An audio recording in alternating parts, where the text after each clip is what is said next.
Hey, how's it going, everyone? We're going to take a look at another figure. This time it's going to be a static figure, not an articulated figure.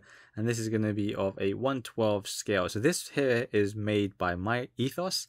And if you haven't heard of them, I don't blame you, because I only heard about them a little while ago, maybe about a year, maybe 2 years ago, something like that. But I have covered one of their figures in the past, which is from this kind of same character lineup, let's say. So we'll take a look at the figure. It is an original character. It's not from a game or an anime or anything like that. It's wholly original by a illustrator, a Korean illustrator, I believe, called Neco. And they have a Twitter account, and yeah, they just have some really cool illustrations. And Myethos produced a figure out of it. Actually, on that as well, Figma have also produced figures of the illustrator too. So anyway, point is, original character, and we're going to take a look. So I already have S, I believe it is, and she was a really cool looking character, really nice looking hair. So check out my channel if you haven't seen that one already. But we'll start with the packaging here, and then we'll get a closer look at the figure. So this is kind of struggling to fit in the frame as it is. I could move back, but then you end up seeing everything else on the side, and I don't want that. But it is very minimal packaging, just like the figure I checked out before. This top left, I have no idea how to pronounce that. I feel like it's just random letters that someone just, just hit the keyboard and that's what they thought to do. But you can see the figure really cleanly inside. Sadly though, although I love the packaging for its minimal design, it just means that you end up seeing the padding, like the sponge there, which is a little bit distracting. But otherwise it would be so cool just to kind of keep it in the box. The side is quite plain. You have a little bit of bordering down here design there. OD weapon. Back is similar to last time as well. Myethos logo down here, and then you've got Dragoon, so I guess this is why it's got the letter D. Last time it was sword. You got a little bit of text in the top right and the bottom left, and it's in kind of wonky English, to be honest, but it's kind of fun to read, I guess. Actually, in fact, we'll read it. So that one at the top right here says, individually created by secondary transplantation and cloning techniques from Arsh, or Ark, however you want to pronounce that. And then the bottom is going to be with some Japanese disclaimers, a little bit of English as well. And then the top is quite plain. That's where you can open it and you can see the insert inside. But let's get this figure open. So here's the figure out of the box, and it's looking really good so far. But just to quickly recap, this is part of the A to Z line, and there are 3 characters so far that have been released. This is the third one. We had A, we had S, and now we've got D. I didn't get A because I didn't really like the look of the character, whereas S and D looked really, really good. So yeah, have a look at my video for S if you want to see that one. That was really cool, really nice, gorgeous looking figure. And this one is looking no different. And I mean, it looks different, obviously, but it still looks gorgeous as well. So they are 1/12 scale, so this stands around 25 centimeters. I forgot to actually measure the width of it, but it's probably gonna be around 10, maybe 15. But of course you can kind of guess that once you've got the weapon attached, it's gonna be a lot of space that you're gonna want to have for your shelf and display. So what I've done so far is I've just actually attached the right-handed weapon as it is, like that. For now, I haven't attached a blade piece laying there because that can actually be attached to the left hand as 2 separate kind of attachments, I guess you could say. But remember, this is a static figure, so there is no articulation for the figure itself. There is some little bits here and there that do move on the weapon. We'll get to that in just a second. But just having a look at the figure first, this is a really, really nice, just a nice piece, really, really gorgeous looking figure. Like I said, it looks just as good as S that came before it, and I'm sure it looks as good as A as well. So if you've got all 3, then that's just going to be great. I really love the character design of this character, so that's exactly why I picked it up. It's a wholly original character, and this just kind of stuck out to me. I just really like the color scheme. I really like the way the character looks, the expression, the pose, the weapon. And I just kind of like the illustration theme of going A to Z with different kind of job classes, if you like. So here we've got Dragoon, and it was just, yeah, very interesting for me. I guess you could say I'm slowly drifting into original character creations and original toys and figures now, and not just sticking to IP related stuff. But yeah, you can see a closer look here. I'm going to lift it up.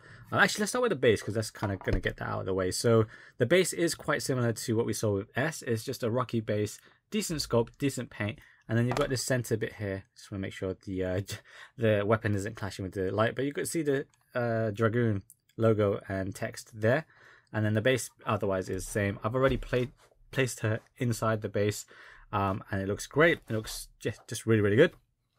And then we're going to come back to the top of the figure.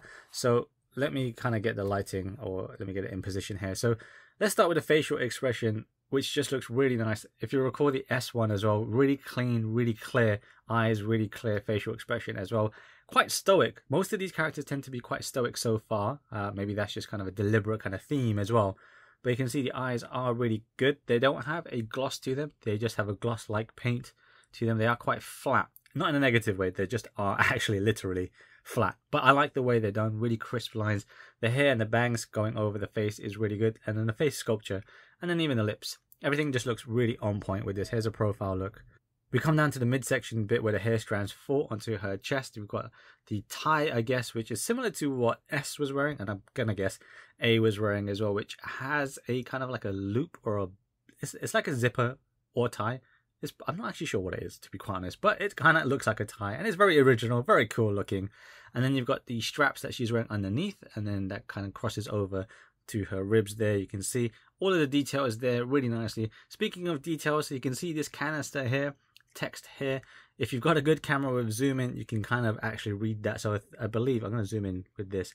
So the text on the canister says something like poisonous, fatal, combustible, or flammable, something like that, and is compressed air, something like that. So it is not nonsensical text. It is actually real text and legible text. If you've got a good zoom on your camera, you can read that. My naked eye isn't that good anymore, so I can't really read that myself. I don't know what this one says, but I'm sure it's got real text on there as well.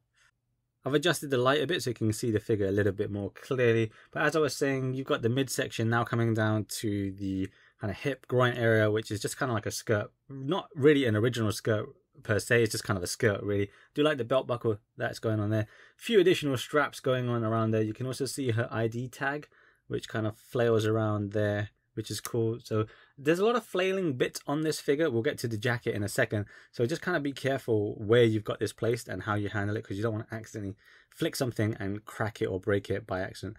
But yeah, the skirt looks pretty good. I'm going to show you this buckle here because it just caught my eye. It looks really good. There's all the kind of buckles and straps and little flying around bits look really cool, really nice looking stuff.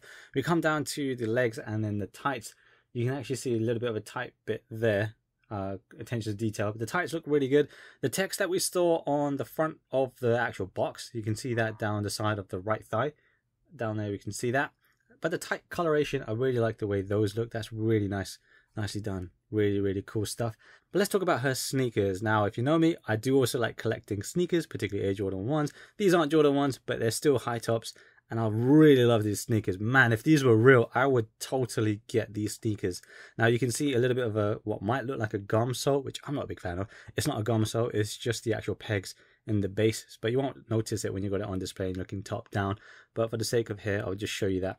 But the actual sole and outer sole, all of that stuff is just white. Really nice looking sneakers overall. Really, really slick, really simple design. I love those sneakers. I do recall liking the boots that the S character was also wearing. So yeah, footwear choice is on point with these characters so far. Let's swing back to the top and now talk about the jacket and from behind as well. So the jacket is kind of like a raincoat look, which is really great. And as you can see, it's supposed to be in the wind, flailing around a little bit with all those straps down here, over here, and here, symmetrical, kind of flailing about, which just has a really nice look to it. Really makes it look dynamic and just kind of a photo just stopped in the moment, which looks great. And then you've got these two straps, as I mentioned. I'll put my little finger through them. Nothing actually goes in them. I suppose if she did come with an additional weapon or something like that, you could use that. But for now, it's just for, you know, aesthetics, which looks fine. It looks great. There is a 4 on the back there, which also appears on the weapon. If I forget to mention it, you'll probably spot it, but there is a 4 elsewhere. But otherwise, the back is kind of plain, I guess. Not in a negative, but in terms of detail, we can already see what's going on. I really like the zipper detail down the left side here, and then on the right side, there's no zipper detail, but it's on the inside. That's why you can see where my finger is. But looks really, really good otherwise. So overall, really nice looking stuff. I might have missed a few bits here and there, but just trust me, in person, this figure looks very, very clean, very, very cool. Let's talk about the weapon a bit now. So I'm going to zoom back in there, or I'm going to lift it up instead. So this is actually supposed to be the Lancer weapon here. Hopefully the base doesn't fall off. It shouldn't do. Now this bit here actually does articulate. So if you don't have enough space, you can straighten it out if you do have space, or tuck it in like so if you are short on space. And of course, if you're short on space, just take off the blade bit. So by default, you won't have the blade bit on there. It will just be like this. And this hand is pre-attached to this weapon. You don't get any other right hand. It is like this. So don't try to take this off because you might damage it. When you do put this hand into the arm, just be very careful and I guess go slow. And yeah, keep it in mind because you don't want to accidentally break these little kind of guards here. They are thin. They shouldn't break. They are still made very, very well. But just in case your hand slips, mine did, you don't want to accidentally break something. That would be a crying shame. You've also got this little bit here, which I'll talk about now actually. So this bit does articulate the bottom section, and that's actually to get the blade bit on, which I'll show you in just a second. The top bit does not move, but that's the 2 points that move. So this bit here, repeat, and then this bit at the end that can move up and down like so. So if you've got space, as I said, just keep it straight and it looks good. But let's attach the blade bit. Before we attach the blade bit, actually, let me go back to the left hand, and you can see the left hand here. I've attached the plain hand, so it's just kind of a neutral resting hand, I guess. You can take that off, and then you can have just this blade piece, which I'm going to talk about now. Since it's already off, I'll talk about it and give it a closer look. It'll be easier to handle here. So this is the actual end of the blade here, and then you've got the curved blade coming around here. You've got a bit of a detail pattern here on both sides, like so. And then there's the 4 that I was mentioning over here. There's the 4. It's only on one side, that 4, but there's a 4. And then you've got like a handle bit here. All the detail on this is really nice. So a really nice paint job in terms of getting that metal steel look on there. Really cool. And then this is where you're going to attach it, which I'll show you in a second. But just actually show you that a little bit more. You can see the peg is shaped, so it only goes in one way. That's kind of typical these days, just to avoid people damaging things or forcing things when they shouldn't go in certain ways. And then you've got, that sounded weird. Then you got the other left hand here. So this left hand does already have this handle pre-attached, and then this is what you're going to attach here. So I'll do that now.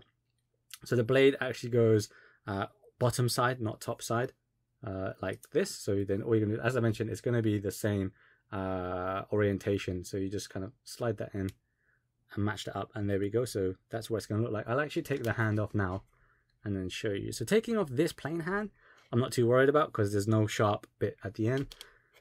Then you want to put this in, and remember, it just goes in one way, just straight up. And that one is pretty easy to do. Again, when you do take it off, you can either take off the blade attachment and then remove the hand. Up to you. Just be careful so you don't accidentally scratch the coat or anything like that. But there we've got sorry, not S. Thinking about the wrong person. That's wrong. But we've got D there with the blade bit in the left hand, which looks cool. So again, as I was saying, if you didn't have enough space, or you could only have that much space, or just, you know, you prefer this look, then you can go with this. But if you want to combine them all, I'm going to leave the left hand there as it is. Just take that off. What we need to do, you've got this separate attachment piece here. The thin bit, you can see it tapers off here on one side. The thinner bit is what you want to attach to the end of the main spear bit, I guess, or the staff. So actually, let me say that again. So the thinner bit is what goes into that, but there's also another thin bit. You see these two protruding bits here? Yeah, you see those sticking out? There's a thin one and there's a thicker one. This thin one at the bottom, that actually should be upright. So let's assume this is all correct as it is, which it is. That needs to go upright, and that thin little protrusion bit needs to stick inside there. All of this stuff saying stick inside there, protrusions, wrong way, right way, sounds very, very sus, right? But let's just carry on. So that goes in there, and then you just flick that bit back there. Told you, everything sounds sus. Flick this bit back, and it should line up with the thicker bit. My God. And then that's how that bit's going to attach there. And then we get the actual spear bit, or the end blade bit.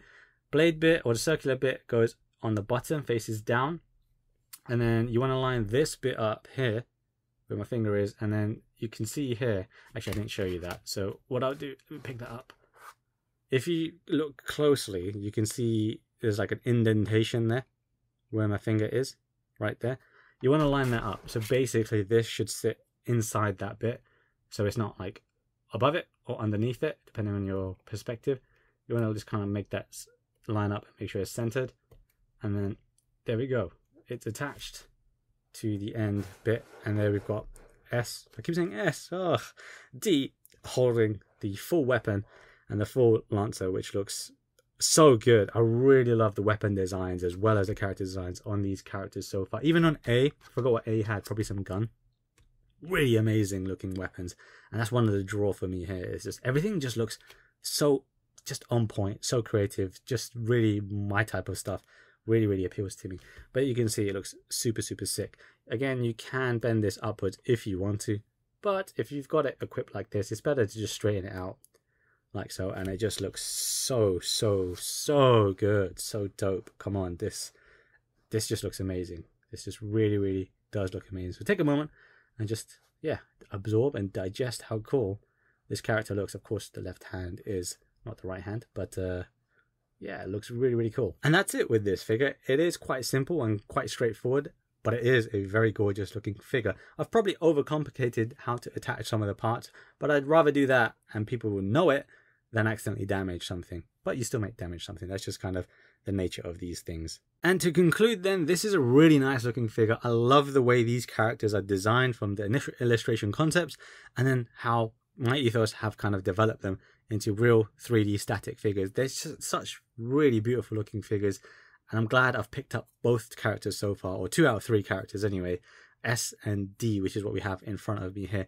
I love what Myethos have done so far. These are the only 2 figures I've got from that company. I know they do some other amazing looking stuff out there, but sadly I don't have the space to have everything in the world, and this is going to go back in the box.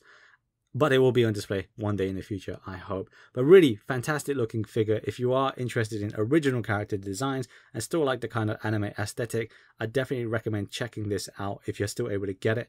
Really is a nice looking figure. I'm so happy with the way that this looks, and just, yeah, can't wait to see more from the A to Z line and see what other job classes get covered in A to Z line and what other character designs can come out of that. Just really nice looking stuff overall. Thank you very much for watching, and hopefully I'll see you in the next video, whatever that may be.